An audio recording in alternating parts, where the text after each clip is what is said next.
네, 안녕하십니까? 손해평가사 박승입니다. 자, 오늘은 인삼하고 시설물은 어떻게 손해조사하고 어떻게 보험금을 산정해서 지급하는지 그것을 한번 살펴보도록 하겠습니다.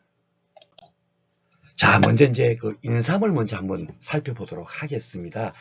인삼 같은 경우는 수확 감소 보장 방식으로 보험금을 지급을 해요. 그런데 일반 농작물하고 달리 조금 이제 특징이 뭐냐면 2년근도 있고 3년근도 심고 4년근도 심고 이렇게 하다 보니까 어떻게 되면 벌써 조사 시기가 조금씩 이제 달라지는 겁니다. 일반 이론서에 보면 어떻게 되냐면요.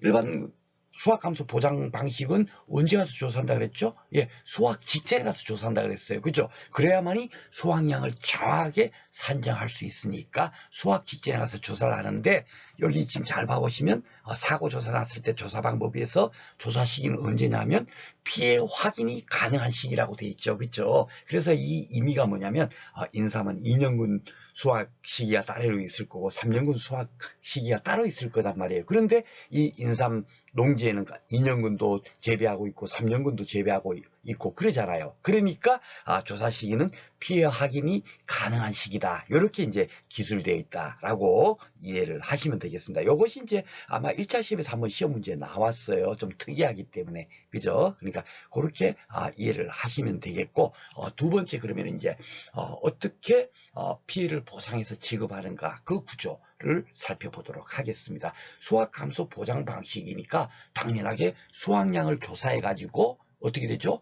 예, 예정된 수확량과의 차이를 피해로 인식해서 보험금을 지급을 할 거예요. 그렇죠? 그런데 이거 인삼을 공부해 봐 보시면 알지만 평년 수확량 이런 얘기가 없어요. 뭘 어떻게 쓰이냐면 기준 수확량이라는 용어를 사용하고 있습니다. 인삼에서는 요 의미가 뭐냐면 평년 수확량은 해당 농지, 만약에 양파 농지 전체에서 얼마쯤 수확이 될 건가 그를 예정한 값인데, 이 기준 수확량이라는 건 기준 이렇게 돼 있으니까 1스퀘어미터에서 얼마만큼 인삼이 수확이 될 것인가, 그것이 바로 기준 수확량이에요. 그러니까 이 인삼밭의 전체 농지에 대한 수확량을 예정한 것이 아니라 1스퀘어미터에서 얼마쯤 수확량이 될 것인가, 그것을 예정해 가지고 뭡니까? 그 우리가 조사한 수확량하고 차이를 결국은 피해로 인정을 하겠죠. 그러니까 결국은 우리가 조사하는 수확량도 결국은 뭐냐면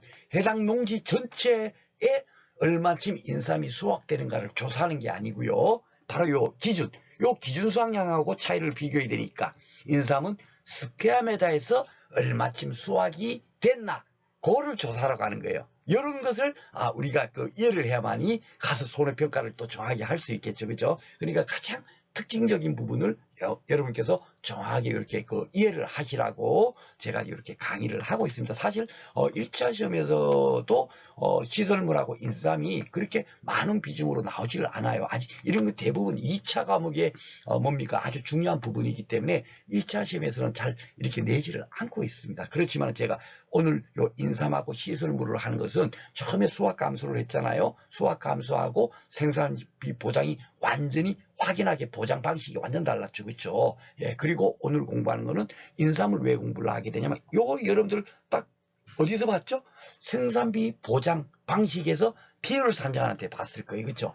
인삼에서는 요것이 또 이게 적용이 돼요. 수확 감소 보장 방식인데, 와, 그러니까 이런 구조를 왜 이렇게 산정할 수밖에 없는가를 이해를 하고 나면 산식을 떠올리지 않아도 자동적으로 문제에서 데이터를 딱 주는 순간에 이렇게 풀면 되겠구나, 그렇게 풀도록 하기 위해서 제가 이런 강의를 하는 거죠. 그렇죠? 그래서 오늘 또 이 강의가 여러분께서 100% 이해라고 하는 건 아니고, 적어도 앞으로 여러분께서 이런 시각을 가지고 공부를 하셔야 됩니다 하는 것을 어느 정도 딱 느낄 정도만 해놓고, 그리고 나면 그 다음에 어디죠? 예, 깨진 독고치라든지 기초 다지기라든지 그런 데서 실제 문제와 접목해 가지고 자, 이렇게 우리가 이렇게 문제를 풀면 되겠고, 이렇게 이해를 하시면 이런 문제를 이렇게 쉽게 풀 수가 있습니다 하는 것을 제가 안내드린 강의를 이제 앞으로 하겠죠. 그죠? 지금은 큰 구조를 먼저 이제 살펴보는 시간이에요. 그래서 100% 여러분께서 이해가 안 되시더라도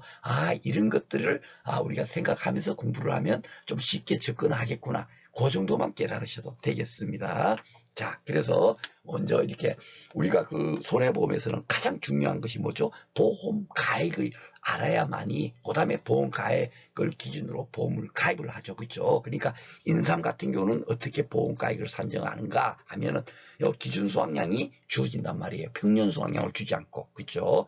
스퀘어미터당 수확량을 줘요. 그러면 쉽게 말해서 이 가입 면적, 이 인삼의 가입 면적이 뭐 쉽게 말해서 오늘은 아주 쉽게 생각해서 뭐 4년근이다. 요거 하나로 그냥 하겠습니다. 그래야만 여러분께서 이해가 쉬우니까.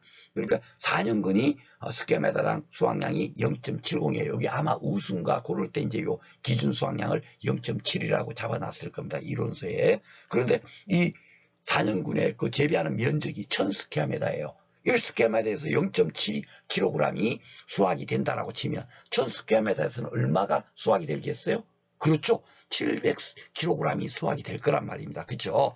그런데 킬로그램당 가격이 10,000원이야. 그러면 얼마가 됩니까? 보험가액. 이 해당 인삼밭이 전부 그 뭡니까? 보험사고로 100% 피해를 입었을 때 최대한 발생할 수 있는 피해액이 700만 원이겠죠. 그렇죠? 이것이 바로 보험가액이 되는 거예요. 아셨죠? 그렇게 생각하시면 되겠고, 그러면 이제 피해를 어떻게 산정해서 보험금을 지급하는가 하는 부분 한번 보겠습니다. 자, 우리가 수확량을 조사하러 가도 일반 수확감소 보장 품목은 해당 농지 전체에 얼마나 수확이 됐나를 따졌잖아요. 그렇죠? 그런데 인삼은 그렇게 하지 않고 스퀘어미터에서 얼마쯤 수확량이 산정됐는가를 조사를 하는 겁니다. 그래야만이 요 기준 수확량 대비 기준 수확량에서 이걸 딱 빼버리면 아이고 0.35kg이 수확 피해가 났구나 이걸 알 수가 있는 거죠. 스퀘어미터가 0.35가 피해 났으면 거기다가 총 면적을 곱해버리면 어떻게 되죠? 총 피해 뭡니까?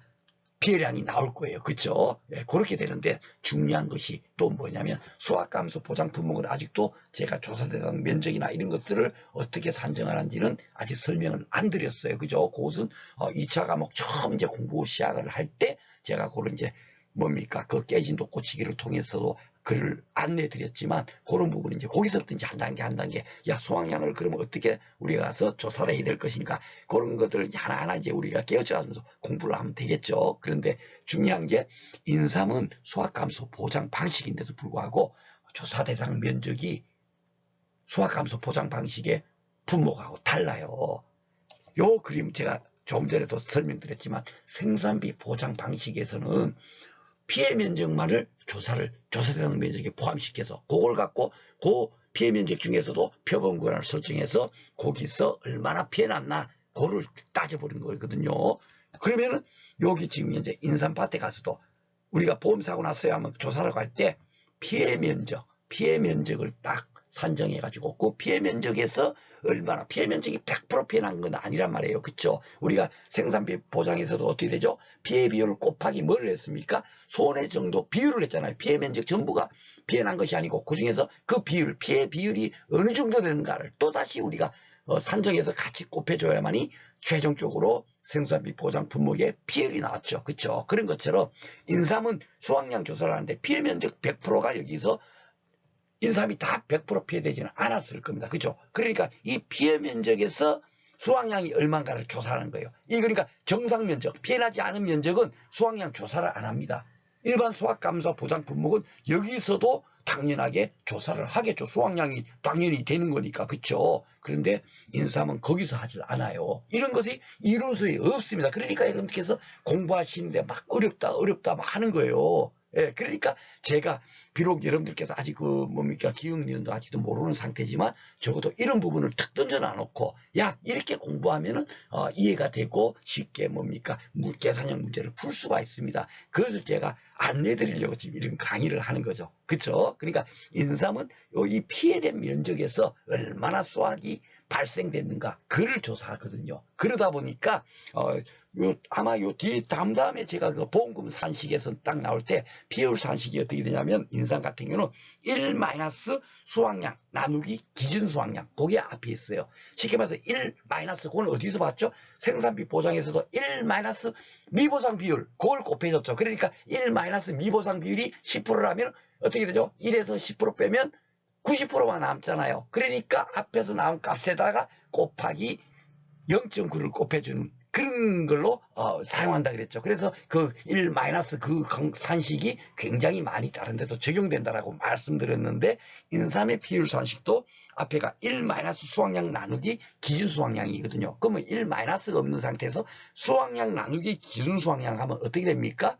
예, 그 수확량이 만약에 500이고 기준 수확량이 만약에 1000이다 치면 몇 프로예요? 50%. 수확량이 50% 되는 거예요. 만약에 수확량이 300이고 기준 수확량이 1000이다 치면 어떻게 되죠?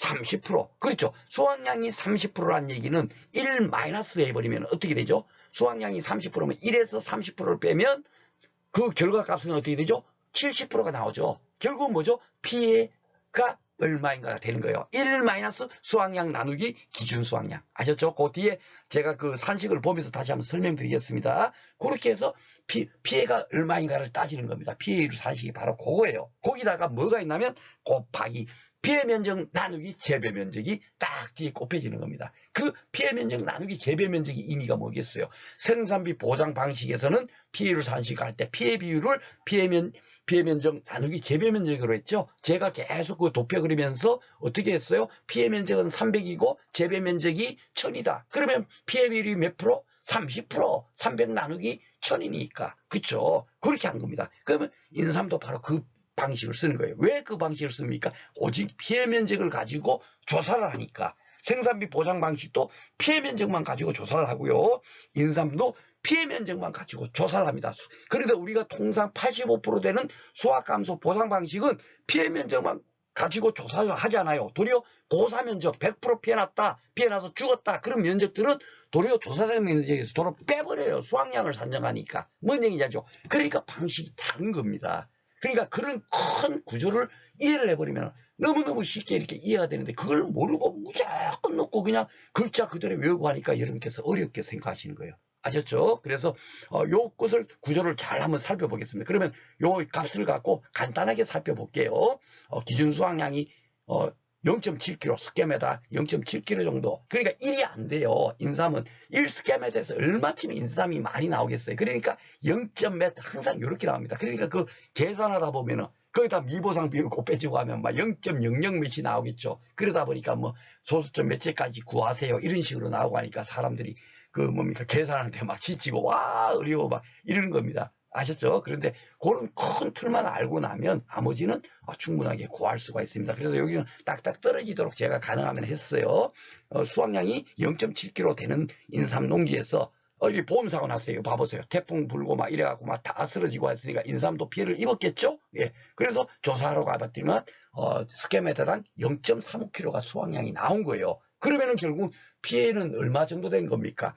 50% 정도 된 거죠. 그렇죠? 예. 그러면은 여기 원래 700kg 중에서 500, 그 뭡니까? 50%면 350g이 피해됐냐? 그게 아니란 얘기예요. 이 조사한 것은 어디서만 조사했냐면 여기서만 조사한 거겠죠. 그렇죠? 여기서는 100% 뭐죠? 정상적으로 0.7kg이 수확이 됐을 거란 말입니다. 그렇죠? 사고가 안 났으니까. 요거만 갖고 따지는 거예요. 그러니까 뭡니까? 1 마이너스 수확량 나누기 기준 수확량에다가 곱하기 피해 면적 나누기 재배 면적으로 되는 겁니다. 그래서 이게 피해량이 아까 전에 350이 아니고 이게 210으로 딱 되는 것이 뭡니까? 피해 비율이 60%다. 이 피해 면적이 600스퀘어미터만 피해 났으니까 결국 400스퀘어미터는 피해가 안 났죠. 그것은 수확으로 100% 수확으로 잡아야 되니까. 그쵸? 그러니까 이게 딱 요것이 그 210kg 나오는 이유가, 원래는 이제 그 뭡니까? 여기가 700kg에서 350 돼야 되는데 350 곱하기 60%만 피해 난 거잖아요. 요거는 피해가 안 난 부분이죠. 그러니까 어떻게 되죠? 350 곱하기 60을 0.6을 딱 곱해주는 순간에 어떻게 되죠? 210kg이 피해가 났구나. 이렇게 이제 잡는 겁니다. 그러니까 피해가 210kg가 났으니까 킬로그램당 가격이 10,000원이면 얼마가 피해가 났어요? 금전적으로 딱 환산해서. 결국은 보험금주를 하면 이 금전으로 피해가 얼마나 났나를 그 금전으로 환산해서 보험금을 우리가 지급해야 되니까. 그쵸? 그러니까 210kg 났어. 그러면 킬로그램당 10,000원이니까 이거 210만 원이 피해 났구나. 그래서 이걸 보험금을 주는 방식으로 현재 인삼에 대한 보험금이 지급되고 있는 거예요. 아셨죠? 예. 그래서 요 구조 여러분께서 먼저 한번 간단하게 알아놓으시고요. 자, 그러면 이제 인삼 한번 보겠습니다. 인삼에 대한 부분은 여기 잘 봐보세요. 조사 내용. 뭘 조사를 하죠? 수확량 조사잖아요. 참 희한하죠. 일반적인 수확감소 보장 품목인데 왜 그 뭡니까 조사된 면적을 피해 면적만 가지고 할까 하는데 그 이유가 바로 이제 그 스퀘어미터당 수확량만 산정하고 그런 방식이 몇 가지 차이가 있다 보니까 이렇게 이제 뭡니까 방법이 완전 달라버린 거예요. 나머지 수확감소 보장 품목 대부분의 품목들은 다 동일한 방식으로 하거든요. 아셨죠? 그러니까 첫 번째 강의 들었던 그 내용이 가장 중요한 거고 근데 왜 이걸 따로 공부를 하죠? 특이하게 인삼이 나오게 되면 인삼 방식으로 우리가 수확량을 산정해서 보험금을 산정하는 문제를 풀어야 되잖아요. 그러니까 따로 이렇게 공부를 하는 겁니다. 아셨죠? 그렇게 생각하시면 되고, 일단은 여기 보시면, 요 뭐 재해, 이런 거 있는데, 요거는 이제 이제 1차 시험에서 시험 문제가 나올 수가 있으니까 간단하게 설명드리겠습니다. 요게 특정 유형 방식 그러잖아요. 그쵸? 그래서 제가 그 손해평가라는 것도 좀 잘못됐다는 부분이 이 특정 유형 방식 이거는 뭐냐면 그 뭡니까? 우리가 자연재해 조수의 화재를 보상해 준다는데 자연재해 모두를 보상해 주느냐 그게 아니라 자연재해 중에서도 특정 위험만 보장해 준다 이거예요. 태풍, 강풍, 폭설, 집중호우, 침수, 화재, 우방, 냉해, 폭염 요거만 딱 보장해 주는 거예요. 그러니까 그걸 갖고 뭡니까 태강우, 지파, 폭폭, 신냄 저도 이렇게 외웠습니다. 요걸 간단하게 이렇게 뭐 쓰세요 이렇게 간단한 오전 문제로도 나올 수가 있고 예전에는 그런 문제가 나왔단 말이에요. 그러다 보니까 이렇게 이런 것들도 외웠었는데 이런 거는 뭐 이제 손해평가사가 되시면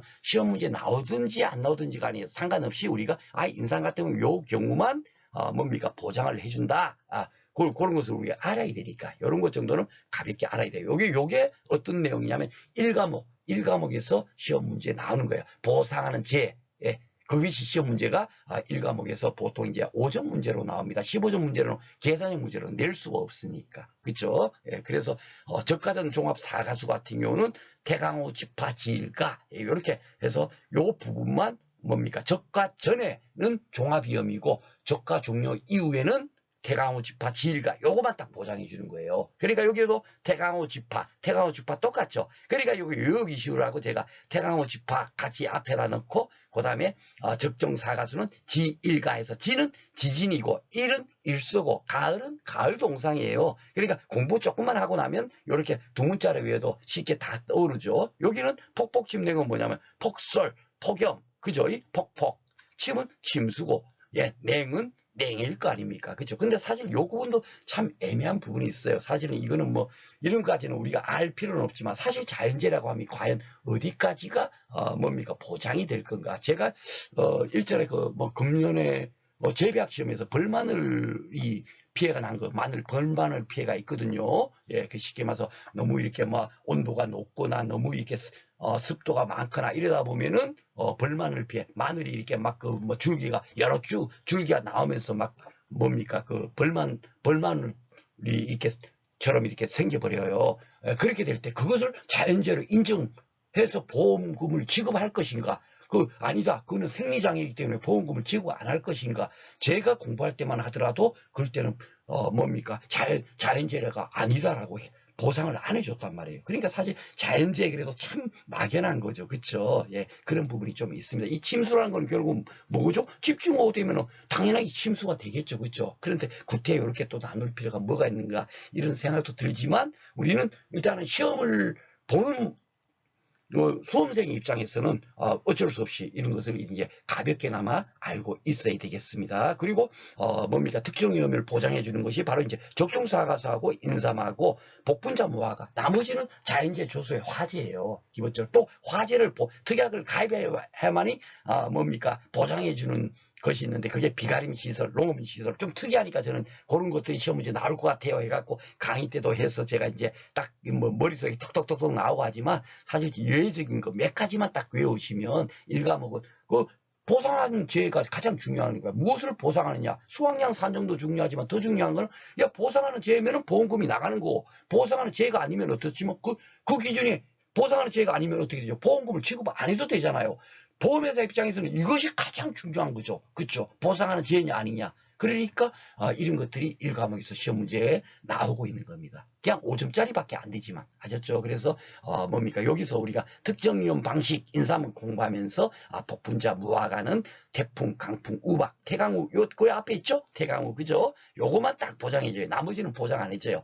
예, 쉽게 말해서 화재 사고 나도 보장 안 해주고 수학 개시 이후에는 복분자 무화과는 예, 그런 부분만 여러분께서 이런 것을 이제 앞으로 공부하는구나. 오늘 이 시간에 우리 이걸 공부하자는 게 아니죠. 그죠?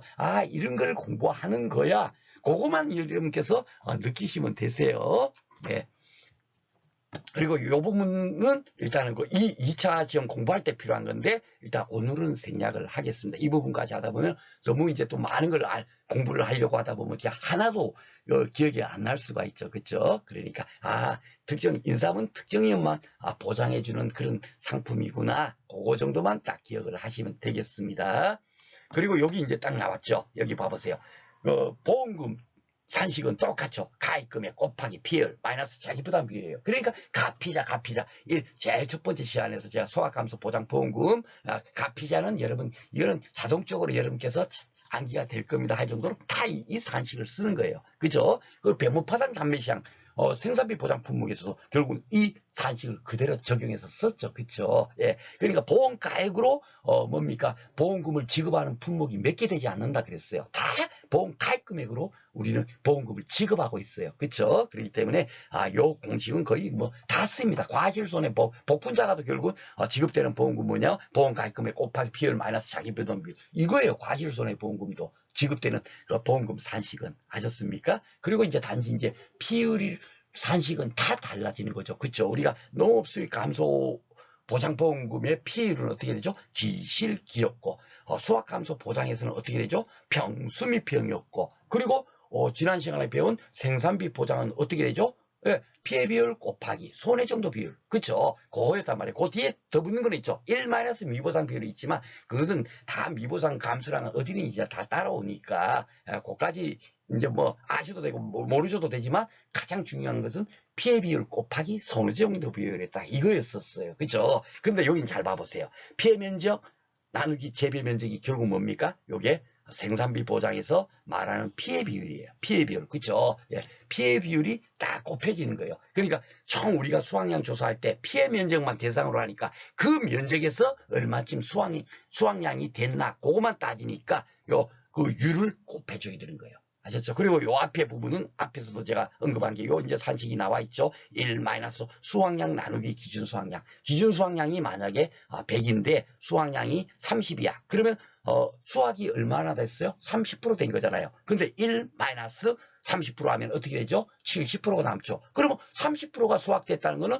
피해는 어떻게 되죠? 70%가 난 거야. 그렇죠? 그래 원래는 여기까지로 끝나야 되는데 70%로 끝나야 되는데 왜 곱하기해서 피해 면적 나누기 재배 면적이 있느냐 하면 정상 면적은 수확량을 조사를 안 하고 100%는 피해가 없다라고 인정하니까 피해 면적이 얼마인가를 또 적용을 해야만이 피해 면적에서는 수확량이 요만큼 뭡니까? 피해가 됐다. 그것을 또 반영해주기 위해서 피해 면적 나누기 재배 면적이 있다라고 생각하시면 되겠습니다. 오늘 요거 100% 이해를 안 하셔도 된다고 제가 말씀을 드렸죠. 뒤에 제가 깨진 독 고치기라든지 거기서 글로서 다시 한번 설명을 할 거고 그 다음에 2차 2과목 이제 제가 강의를 시작할 때는 기초 다지기 강의에서 그때는 이제 진짜로 이제 우리가 2차 공부를 하니까 그 공부하는 것이 어떻게 문제를 풀 때 적용이 되는가 문제랑 같이 풀어봐야지만이 여러분께서 이게 그런 의미구나 하고 문제 풀 때 어떻게 활용되는지 결국 우리가 공부하는 목적이 문제를 풀기 위해서 공부하는 거잖아요. 그렇죠? 그러니까 문제, 기출된 문제 아니면 예상되는 문제랑 같이 믹스해가지고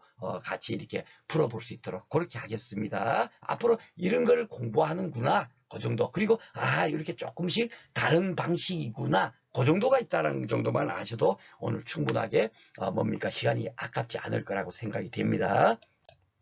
자, 그러면 이제 두 번째로 시설물 쪽을 한번 볼게요. 시설물을 다들 어렵게 생각하세요. 왜냐하면 그 시설물이 도리어 쉬워요. 왜냐하면 손해보험의 기본 원칙대로 보험금을 지급하고 손해조사를 하는 것이 시설물입니다. 시설물하고 가축재보험이에요. 지금 농작물 재보험은 손해보험의 일반 원칙을 적용하지 않는 겁니다. 보험 가입 금액으로 보험금을 지급한다는 것이 벌써 그거는 잘못된 거거든요. 원래는 보험 가입으로 해야 돼요. 우리가 지난 시간에 시설 작물은 어떻게 했습니까? 피해 작물 재배 면적 곱하기 피해 작물 스퀘어미터당 보장 생산비 그것이 보험 지급되는 보험금 산식이었잖아요. 제일 앞에 있었죠. 그게 뭐라 그랬죠? 보험가입이라고 말씀드렸어요. 그렇게 보험가입이 앞에 나와 있으면 일부 보험으로 들었을 때 당연하게 그만큼 보험가입 금액대 뭡니까? 보험가액의 비율, 그 비율을 적용해갖고 30% 들었으면 총 손해액의 30%만 지급하는 거죠. 그래서 비리 보상하는 겁니다. 그것이 원칙인데 우리 농작물제에 보면은 시설 재배 작물 빼놓고는 비리 보상하는 게 없어요. 딱 있는 것이 어디 있냐면 해가림 시설이 있고요. 농업용 시설물도 최근에 들어와서 비리 보상하는 걸로 지금 적용됐어요. 그리고 나면은 가축, 축사, 그거 빼놓고는 지금 비례 보상하지 않아요. 왜냐하면 다들 보험 가입 금액을 기준으로 보험금을 주고 있기 때문에 그렇습니다. 그래서 이런 컨트롤을 알고 나면 아무것도 아니고, 금년에 10회 때 그 축사 문제 나왔는데 그냥 손자만 알면 풀 수 있는데 다들 막 이거 어떻게 풀어 하고 다들 그 시험에 합격한 분도 그 문제를 못 풀었어요. 제가 그냥 여러분 집에 손자 계시죠? 시설물은 손자 요거만 여러분들 떠올리시면 됩니다. 이렇게 강의를 했음에도 불구하고 문제를 보면 다들 그 계산 문제 풀면은 그런 것들을 다 까먹는 거예요. 그러니까 큰 틀을 이해를 하면 되는데 그걸 생각하지 않고 이걸 어떻게 풀지? 그냥 이렇게 되는 겁니다. 문제가 막 나오면 막 A동 B동 막 사고 나왔다 하면 이건 뭐야? 그러고 막 벌벌벌 떨게 돼 있어요. 그래서 큰 틀을 이해하는 것이 정말 중요하다. 왜냐하면 문제를 풀 수 있도록 다 데이터는 준다라고 제가 지금 몇 번째 지금 강의하고 있습니다. 우리가 현장에 가서 시설물 이 사고 났는데 현장에 가서 이 손해액이 얼마인가를 우리가 조사하는 게 아니죠. 우리는 이 시험 문제를 풀 때 어디 있어요? 고등학교 교실에 있다고요. 근데 여기에 얼마나 손해액이 났는지 어떤지를 어떻게 알겠습니까? 제조달 가액이 얼마인지 현재 시가가 얼마인지를 어떻게 알겠어요? 그러니까 그것은 다 뭐다? 필요한 데이터는 다 문제 속에 다 주는 거예요. 그걸 갖고 그냥 풀면 되는 겁니다. 그쵸? 바로 그거예요. 자, 그리고 제가 조금 서두가 길었는데 여기서 간단하게만 지금 설명을 드릴게요. 시설물에서 알아야 될 건 뭐냐면 보험 가입 금액을 어떻게 산정하는가 하는가. 첫 번째 하나, 두 번째 손해액은 어떻게 산정하는가 이거예요. 왜냐하면 우리가 손해평가요령에서도 우리가 어떻게 되죠?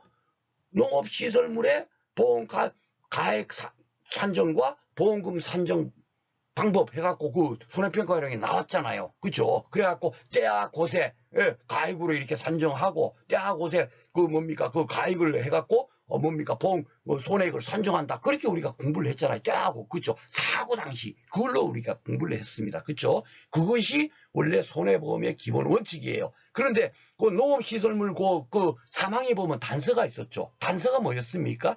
당사자 간에 그 약정이 있다면 그 약정에 따른다라고 돼 있어요. 그쵸? 그 1항, 2항 기준을 적용하지 않고 사고 당시에 보험가액, 사고 당시에 손해액 산정 그것을 하지 않고 약정에 따른다라고 돼 있었습니다. 그쵸? 그래서 그 기출문제 나온 거 여러분들 기억하실 겁니다. 그래서 중요한 게 뭐냐면 그 당사자 간의 약정에 따르는 것, 즉 손해보험의 일반 원칙을 따르지 않는 것이 뭐가 있냐면은 제가 비가림 시설이 있다라고 제가 상법변편에 강의할 때도 말씀드렸고 손해평가요령 농업용 시설물로 할 때도 말씀을 드렸어요. 이 비가림 시설은 처음에 투입된 비용, 제가 한 개는 거의 비슷한 걸 일부러 막 사진 산다고 굉장히 오래 걸렸습니다. 이게 쉽게 말해서 유리온실이죠. 유리온실 시설물이란 말이에요. 그렇죠? 이 시설물을 처음에 만들 때 투입된 비용, 그것이 뭐라 그랬어요? 신품가액. 그 상법보험법에는 신품가액이라고 용어를 썼고 우리 그 손해평가사 지금 이론서에는 뭘로 다 돼 있다고요? 제조달 가액이라고 돼 있다는 얘기죠. 그죠? 이 투입된 비용 처음 만들 때 그걸 갖고 제조달 가액이라고 하는 거고요. 시가라는 것은 그 시설물을 만들고 나면 가치가 하락을 합니다. 그죠? 해마다 가면 갈수록 가치가 하락하는 걸 그걸 갖고 경영감가율이라고 제가 말씀을 드렸을 겁니다. 그죠? 경과하다. 년이 1년이 경과하면 감가, 얼마쯤 감가, 비율, 감가가 되는 비율이 얼마인가. 그게 경영감가율이잖아요. 풀면. 그러니까 1년마다 계속 가치가 하락될 거란 말입니다. 그래서 만약에 처음에 투입된 비용이 1억이었는데 5년이 지난 시점에서는 1년에 10%씩 감가됐다 그러면은 5년이 지난 시점에서는 시가는 얼마입니까? 5천만 원으로 떨어져 있을 거예요. 그렇죠? 그러니까 보험 가입을 어떻게 하냐면 이 원래 손해보험의 기본 원칙은 이 해가림 시설, 축사, 그렇죠? 이것이 원칙이에요. 아셨죠? 그러니까 원칙을 딱 여러분께서 공부를 하시고, 그런데 우리 그 농작물 재보험에서는 비가림 시설 같은 경우는 제대로 처음에 지금 현재 5천만 원짜리라 할지라도 최초에 투입된 비용으로 보험을 가입한다. 그것만 여러분께서 깨달으시면 돼요. 왜냐하면 보험 가입 금액을 산정하세요. 이 문제가 시설물로 1과목에 있지 않습니까? 15조 문제로 과거에는 계속 나왔어요. 계속. 너무너무 간단한 산수 문제인데 그냥 산수만 하면 돼요. 2 더하기 3이 뭐냐 이런 식으로 그것만 풀면 15점을 맞았다고요. 그래서 1과목이 굉장히 쉽다 했던 것이 바로 그겁니다. 2과목이 막말로 한 50점만 맞아도 1과목에서 70점 80점 맞아갖고 대부분 합격을 많이 했어요. 2과목이 어려운 겁니다. 2과목. 1과목은 사실 간단해요. 이렇게 큰 틀만 몇 가지만 알고 있으면 더 이상 크게 이해하거나 그럴 필요가 없거든요. 아셨죠? 그래서 현재 신품 가입으로, 즉 제조달 가입으로 보험을 가입하는 품목은 비가림 시설이다. 제가 요것만 얘기했고, 농업용 시설물은 어떤가 하면요. 농업용 시설물은 제조달 가입 요것은 제조달 가입으로 기준 가입이라고 해요. 그런데 따지고 보면 결국 그것도 신품 가입, 처음에 투입된 비용으로 보험을 가입을 합니다. 아셨죠? 그러니까 농업용 시설물 여기 가면 손해가 좀 다르죠. 그래서 요거는 2차 제가 강의 진행할 때 따로 제가 설명을 드리겠습니다. 보험 가입은 원래는 이것이 원칙이에요. 시설물은 대가림 시설이나 축사나 이게 다 뭐죠? 손해보험의 기본 원칙을 따르는 거고, 비가림 시설이나 농업용 시설물에 는 어떻게 가입을 한다? 예, 처음에 투입된 비용, 현재 5천만 원이라 하더라도 최초에 투입된 비용을 기준으로 보험을 가입을 시킨다. 이렇게 생각하시면 되겠습니다. 그리고 여기 이제 시가, 요거 결국 이제 경영감가대에서 현재 가치로 산정해서 보험을 드는 거는 해가림 시설 축사가 있다 그래가지고 요 경영감가율이라는 건 이제 1년에 가치가 하락되는 비율이다. 이런 거 이제 여러분께서 알고 계셔야 되겠죠. 그죠? 당연하게 감가상각해서 결국 손해를 산정해야 될 거 아닙니까? 다음에 보험금을 구하려면, 그죠? 그러면 적어도 경영감가한다 하는 거, 그 정도는 여러분께서 머릿속에 기억하고 있으셔야 되고, 또 하나는 뭐냐면 이런 시설물이 여러분들 만약에 1년에 10%씩 감가된다고 했다 칩시다. 1억짜리가. 그러면은 만약에 20년이 지났다. 그러면 이게 10%씩 감가되면 어떻게 되죠? 20년이 지나면 빵이 돼야 되잖아요. 빵이 절대로 없어요. 왜냐하면 장가율이라는 거는 더 이상 가치가 하락되지 않는 비율. 이것이 뭐냐면 일반적으로 건축 이런 관련되는 데서는 이 장가율을 20% 인정을 해줘요. 왜냐하면 이 집이 이제 철골재로 지었죠? 유리온실이니까. 그러면 이게 90년이 됐다 하더라도 이 철골재는 어떻게 해요? 고철로 팔면 어떻습니까? 하다못해 얼마라도 남을 거 아니에요. 그죠? 한 1,000만 원 이렇게 받을 수 있을 거 아닙니까? 100년이 지났다 하더라도. 그쵸? 예. 그런 것을 팔 수가 있어요. 그러니까 아무리 가치가 하락해도 더 이상 가치가 하락하지 않는 거. 그것이 바로 뭐죠? 장가율이라고 한다. 그게 기본적으로 20%인데, 요런 것도 중요하지만, 우리 이제 2차 시험 이제 공부할 때는, 수정 장가율이라고 해가지고, 해가림 시설 같으면 30%를 인정해줘요. 왜냐면 이걸 왜 알아야 되냐면, 그 30%만 더 이상은 떨어지지 않는다. 그래서, 요즘 이제 손해액을 산정하세요. 그러면 50년이 됐어. 그러면 최소한 어떻게 되죠? 수정 장가율이 30%는 남아있는 걸로 30%를 기준으로도 피해가 얼마나 났나를 따져야 될 거 아닙니까? 그렇죠? 그래서 수정 장가율이라는 게 있어요. 그래서 해가림 시설을 예로 들면 쉽게 말해서 해가림 시설 대부분 볏짚 이런 걸로 만들었잖아요. 그렇죠? 그런데 거기 만약에 빵꾸 났어. 빵꾸 나면 빵꾸 난 대로 햇빛이 들어가 버리면 인삼이 못 자라죠. 그러면 여러분들이 경력자라면 어떻게 했습니까? 그 빵꾸난 부분을 하다못해 종이나 신문지 같은 걸로 떼어서라도 햇빛이 안 들어가게 조치를 할 거 아니에요. 그쵸? 그러니까 가치가 계속 뭐가 좀 잘못되고 나면은 썩어서 좀 부러지고 하면 또 새로운 걸로 갈아서 꼽아놓고 그럴 거 아니에요. 그러니까 수정장가율을 최대한 30% 해준다. 그래서 수정장가율이면 그렇게 이해를 하시면 돼요. 축사 같은 경우는 많은 경우는 70%까지 인정해요.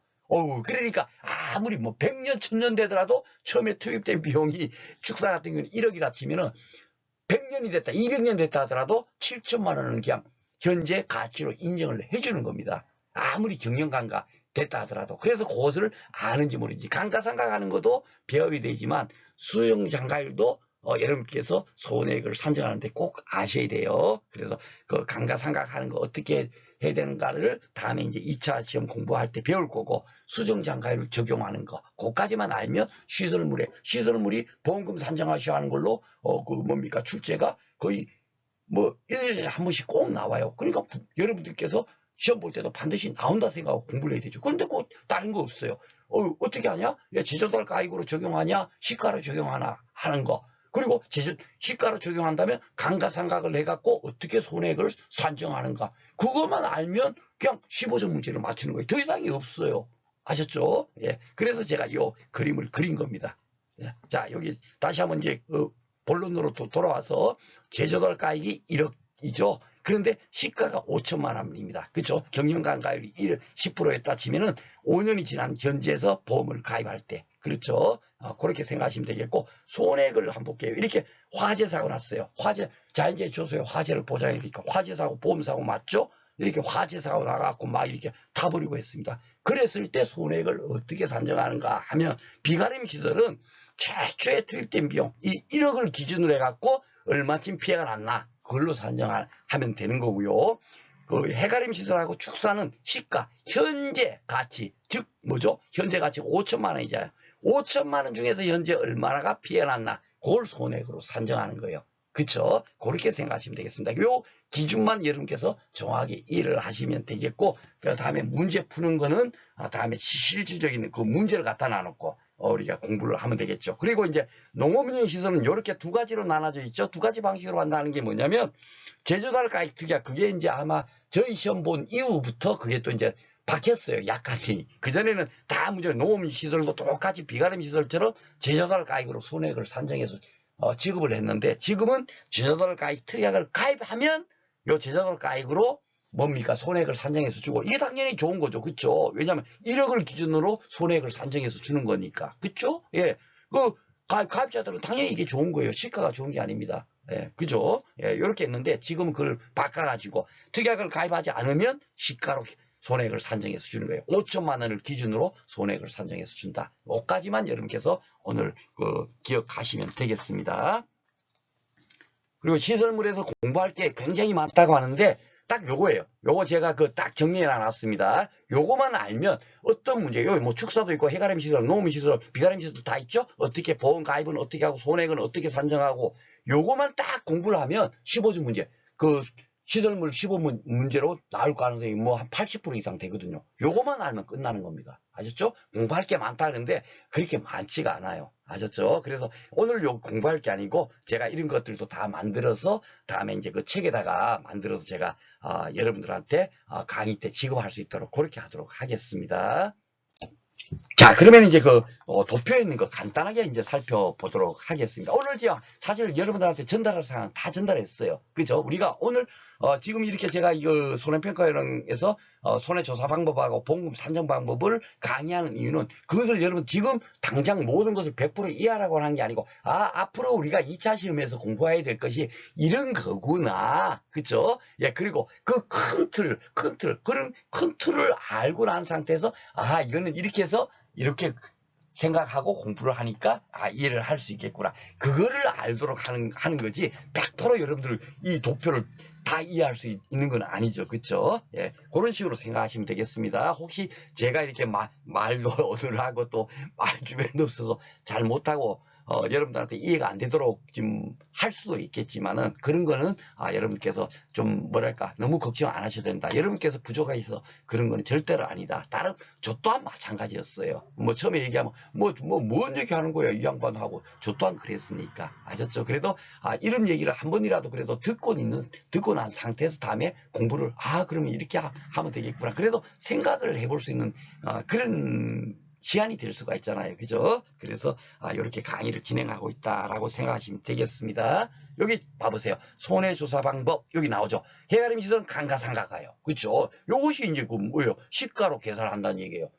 처음에 만들 때 1억이었지만 유리원실이 현재 5천만 원이야. 그러면은 그 5천만 원을 기준으로 해서 손해액을 산정해야 되겠죠? 예, 바로 그 얘기예요. 비가림 시설은 감가상각하지 않는다는 얘기 뭐죠? 제조달가에 처음에 투입된 비용 1억으로 한다는 얘기고, 농업용 시설물은 어떻게 손해액을 어떻게 되죠? 제조달가에 특약을 가입을 했으면 어떻게 되죠? 예, 감가상각하지 않고 손해액을 산정하고, 제조달 특약을 가입을 안 했을 때는 어떻게 되죠? 감가상각해갖고 손해액을 산정하면 되는 거예요. 그러니까 계약한 내용대로 손해액을 산정한다. 그렇게 요것만 딱 알면 그냥 보험금을 구할 수가 있는 겁니다. 그리고 여기 이제 뭐 조사식이 이렇게 돼 있는 건, 시설물이 이렇게 다 있는 것은 해가림 시설, 비가림 시설, 농업용 시설 딱 하나 이제 가축지에 보면 축사 이렇게 딱 4개예요. 그래서 제가 그 앞에서도 제가 설명을 드리지 않았지만 4가지만 딱 정리해 놨지 않습니까? 그죠? 그것만 따로따로 이게 각각 공부를 하면 되겠고, 조사는 당연하게 사고 접수 지체 없이 가서 피해가 얼마나 났나 조사해야 될 거 아니겠습니까? 그죠? 그리고 해가림 시설은 인삼, 그 뭡니까? 해가림 시설일 거고, 비가림 시설은 포도, 대추, 참다래, 다른 품목의 비가림 시설이 있다 하더라도 그런 보험을 가입을 안 시켜요. 요것만 가입을 시킵니다. 그러니까 포도, 대추, 참다래의 비가림 시설 보험 가입할 수 있고, 그리고 농업용 시설물 같은 경우는 쉽게 말해서 시설 재배 작물 있지 않습니까? 그렇죠? 그리고 버섯 작물, 그런 시설물만 현재 보험을 가입하도록 되어 있습니다. 자, 그러면 이제 보험금 산정하는 거 이제 보겠습니다. 손해액을 산정하면, 쉽게 말해서 이제 여러분들께서 자동차 보험이나 그러면 어떻게 되죠? 손해액이 자, 이번에 자동차 사고 났을 때 손해가 얼마나 발생됐는가? 예. 아이고야, 이번에 보니까 500만 원 피해가 났네. 예. 백밀러가 부러지고 뒤에 좀 이렇게 범퍼도 막 주저앉고 해갖고 500만 원 피해 났어. 그러면 그 500만 원이 피해 났으면 그 피해액에서 자기 부담금, 손해액의 보통 10% 정도를 자기 부담금으로 하거든요. 그러면 500만 원 중에서 50만 원 딱 차감하고 지급되는 보험금 얼마입니까? 암산해도 450만 원. 그렇게 주는 거예요. 시설물도 똑같습니다. 시설물, 요게 잘 봐보세요. 시설물, 해가림 시설, 비가림 시설 잘 봐보세요. 손해액은 똑같아요. 뭐죠? 손자로 지급을 한다라고 생각을 하시면 됩니다. 아셨죠? 손해액에서 자기 부담금 차감하고 지급하는 거예요. 아셨죠? 네. 그래서 요 손해액에서 자기 부담금을 차감하니까 결국은 요게 뭐다? 제가 이걸 막 여러분께서 막 여기는 가피자 쓰고 여기는 막 손자 쓰고 하니까 너무너무 어려워하시는 것 같은데, 쉽게 말해서 시설물은 오직 뭐예요? 손자예요, 손자. 여러분 집에 예쁜 손자들 다 있으시잖아요. 그죠? 그러니까 여러분들 예쁜 손자만 떠올리신대. 시설물을 나올 때. 아셨죠? 시설물의 보험금은 손자, 요거만 딱 돌리시면 끝나는 겁니다. 근데 요 뒤에 보면 보험가입 금액 나누기 보험가입 여기 있죠? 요게 지금 뭐죠? 그렇죠. 일부 보험으로 가입을 했다 치면 바로 요 50%만 가입했으면 손해액에서 50%만 지급을 하겠다는 거고, 30%만 가입하면 손해액에서 30%만 지급하겠다는 거 아니겠습니까? 그렇죠? 요게 곱해지는 거니까. 그렇죠? 예. 그러니까 요걸 갖고 비례 보상을 하는 겁니다. 근데 비가림 시설 같은 데는 이것이 없어요. 그렇죠? 예. 비례 보상하지 않고 지급을 한다. 그렇게 생각하시면 되겠고요. 자, 여기 이제 그 간단하게 이제 왜 비례 보상하는가 해야 되는가를 한번 간단하게만 설명드리겠습니다. 벌써 시간이 제가 뭐 하다 보니까 조금 이게 또 시간이 많이 걸렸네요. 자, 5층 건물인데 보험가액이 10억이라고 쳐요. 예, 10억인데 10억을 다 들면 만약에 5층 건물이 화재로 50% 피해가 났다 치면 10억 중에서 50% 피해 나면 얼마입니까? 손해액이 5억이죠. 그쵸? 예, 5억이 피해 났어요. 그러면 5억이 손해액이 되고 손해액의 10%만 차감하고 보험금을 지급하면 끝인데, 가입을 10억을 하지 않고 1억을 가입했는데도 5층 건물, 이 10억짜리 건물이 화재로 50% 피해 나면 결국 피해액은 얼마입니까? 이 손해액은 5억이잖아요. 근데 5억을 다 주면은 가입금액 1억 가입해도 다 5억을 줘버리면 어떻게 됩니까? 누가 10억을 들겠어요? 가입금액 나는 1억도 많아. 나는 1,000만 원만 들려야지. 1,000만 원만 들어도 5층 이 10억짜리 건물에 50% 피해 나서 손해액이 5억이 발생되면 5억을 다 준다면 너도 나도 누가 보험을 10억 들겠어요? 1,000만 원 들고 100만 원 들어버리지. 그쵸? 그러니까 바로 이거 뭡니까? 보험 가입 금액 나누기 보험 가입. 이게 지금 뭐냐면 1억을 들었어요. 가입 금액이. 보험 가입은 얼마죠? 10억. 그러면 몇 프로만 든 겁니까? 보험 가입에 10%만 들은 거예요. 그쵸? 예, 10%만 들었으니까 손해액이 5억이 나와도 5억을 주지 않고 얼마를 줘요? 곱하기 10% 하면 얼마입니까?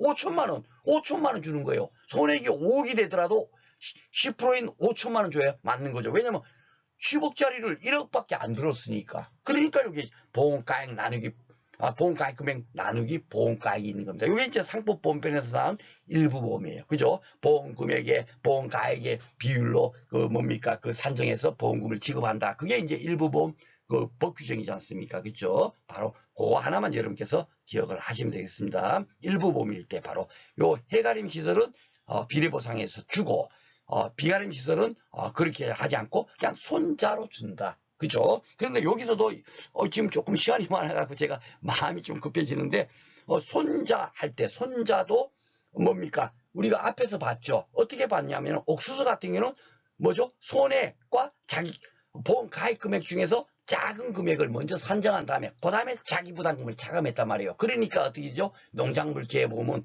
야 진짜 거기서 다 된 상태에서 자기 부담금을 차감하니까 진짜 보험금을 적게 주려고 그렇게 만든 거예요. 원래는 이게 손해보험의 기본 원리입니다. 손해액에서 자기 부담금 차감했는데 만약 보험 가입을 1,000만 원 했어요. 손해액이 만약에 1,100만 원 나왔어. 그러면 자기 부담금 100만 원 빼고 나면 1,000만 원 맞잖아요. 그러면 1,000만 원이 한도니까 이것도 1,000이니까 미니멈이니까 1,000만 원을 지급하는 겁니다. 그런데 만약에 자기 부담금이 여기서 빼기 자기 부담금이 나와 있을 때 어떻게 돼요? 손해액이 1,100만 원이고 보험 가입 금액이 1,000만 원이죠. 그러면 작은 걸 선택하죠. 1,000만 원에서 빼기 자기 부담금 100만 원 빼면 어떻게 얼마를 지급하죠? 900만 원. 그러니까 옥수수는 더 적게 주는 구조란 얘기예요.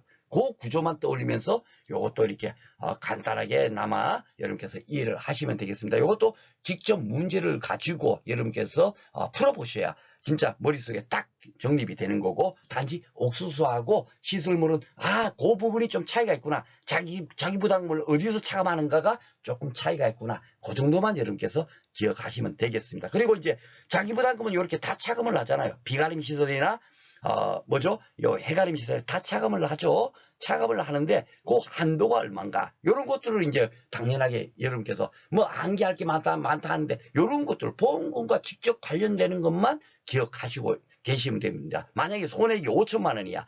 그러면 자기 부담금은 손해액의 10%거든요. 그러면 5천만 원이 10%면 얼마입니까? 500만 원 차감하면 너무 많이 차감하잖아요. 그렇죠? 그러니까 그 한도가 얼마다? 100만 원이다. 그렇죠? 해가림 시설이건 비가림이건 농업 시설물이건 한도는 100만 원까지만 차감을 한다는 거고, 손해액이 10%인데, 그리고 최저 한도도 있을 거 아닙니까? 그렇죠? 최저 한도는 해가림 시설은 또 특이하게 10만 원이에요.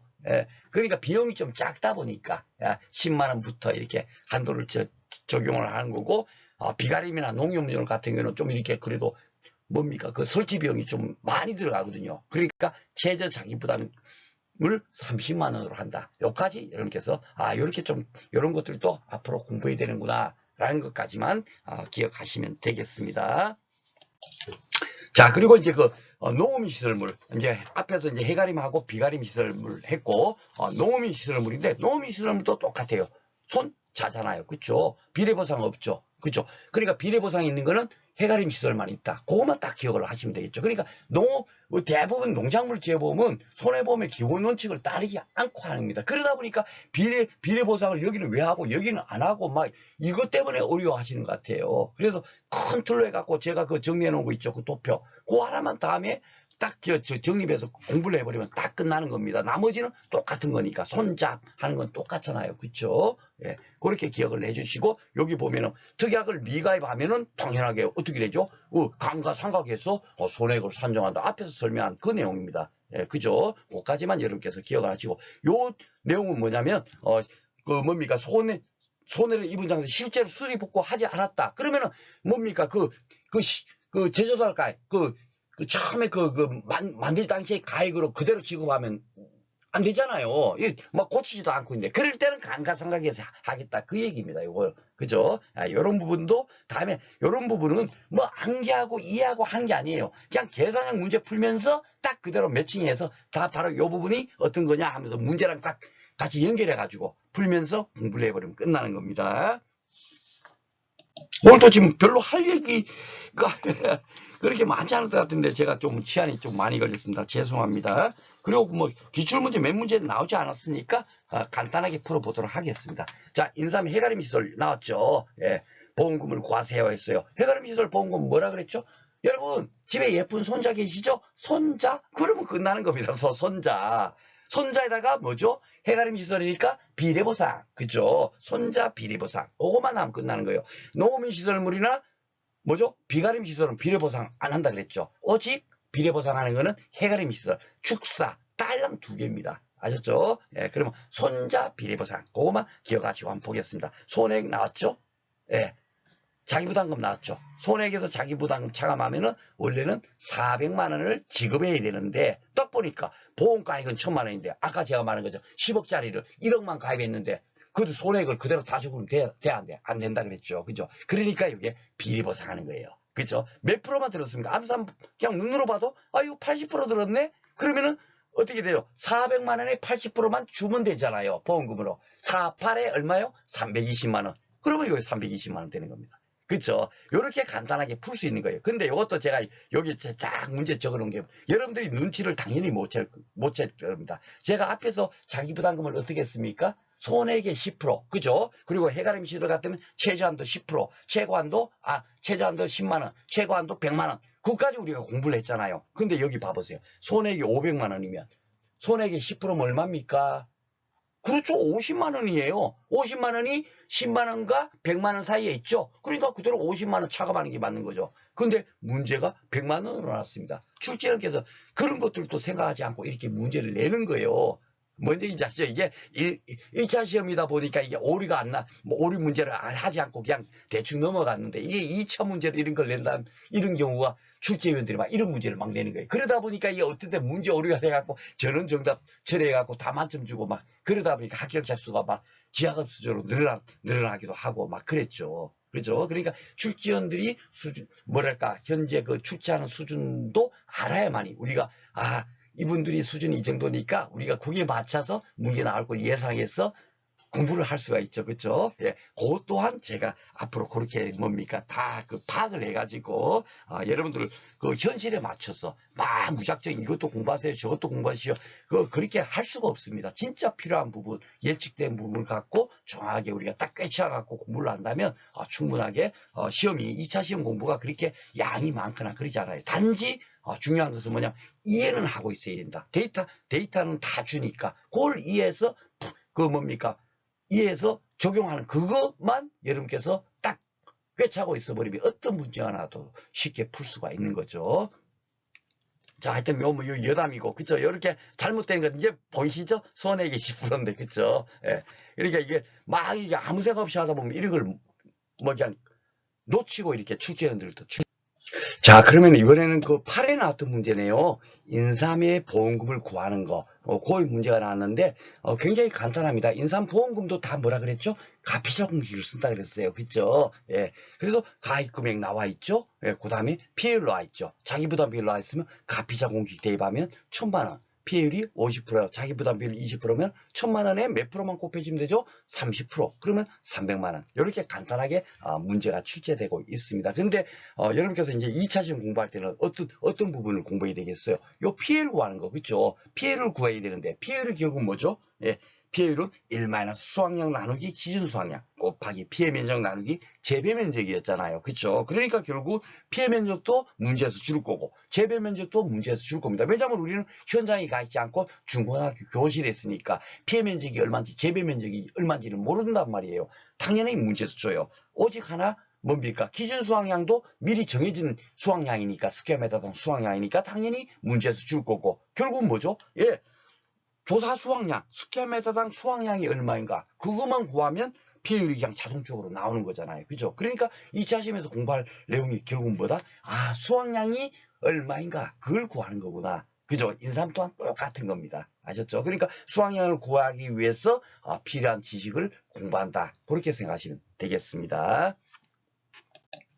자, 그리고 9회 때 나온 거는 뭐 인삼에 관한 것으로 가로에 들어갈 내용은 그렇습니다. 그죠? 그러니까 1차 시험에서는 뭐 무슨 여러분들이 뭐 그냥 굉장히 뭐 이해를 요구하거나 그런 문제가 나오지를 않아요. 그냥 도표에 있는 내용 중에서 간단한 거 이렇게 묻고 있습니다. 그래서 그 인삼 같은 경우는 뭡니까? 태강호 집합 폭풍 침례 특정이온만 보장하니까 그죠? 여기 뭐 태풍 강풍 있고 여기 봐보시면 뭐죠? 인삼이 뭐 생산비 보장을 조사하는 게 아니고 뭐죠? 수확량을 조사하고 있잖아요. 그죠? 그러니까 결국 인삼 또한 뭐다? 예, 수확 감소 보장 방식으로 보험금을 지급하는 거예요. 그죠? 예. 그렇게 이해를 하시면 되고. 조사 시기는 어떻죠?